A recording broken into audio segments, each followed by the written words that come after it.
Alright, so the first thing we want to do is take an example of an OR statement.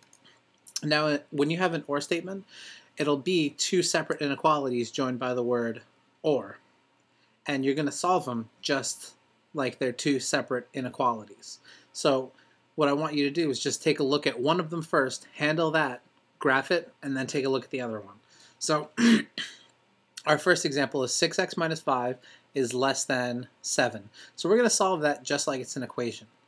First, we want to add 5 to both sides of the inequality. The minus 5 and plus 5 will add to 0, or just cancel out for us, and we'll bring down 6x.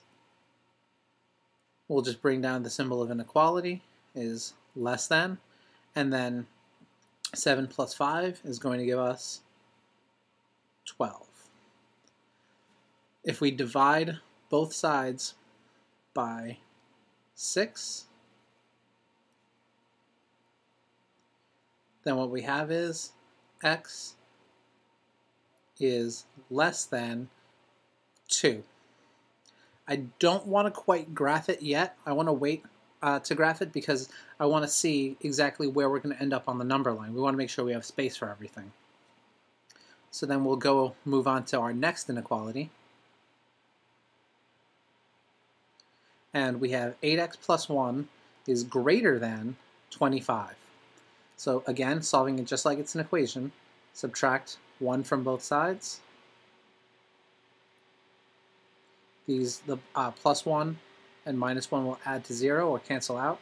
25 minus 1 gives us 24. So we have 8x is greater than 24. Divide both sides by 8. And we have x is greater than 3.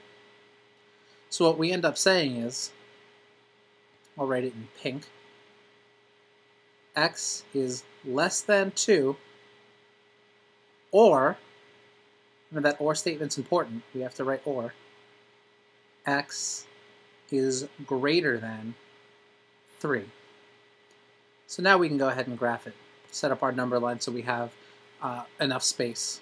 So let's say we'll have 0, 1, 2, 3, 4, negative 1, negative 2, negative 3, and negative 4.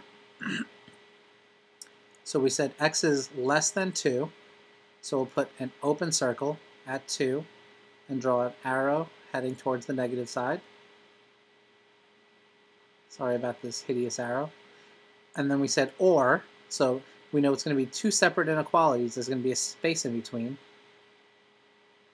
Or x is greater than 3.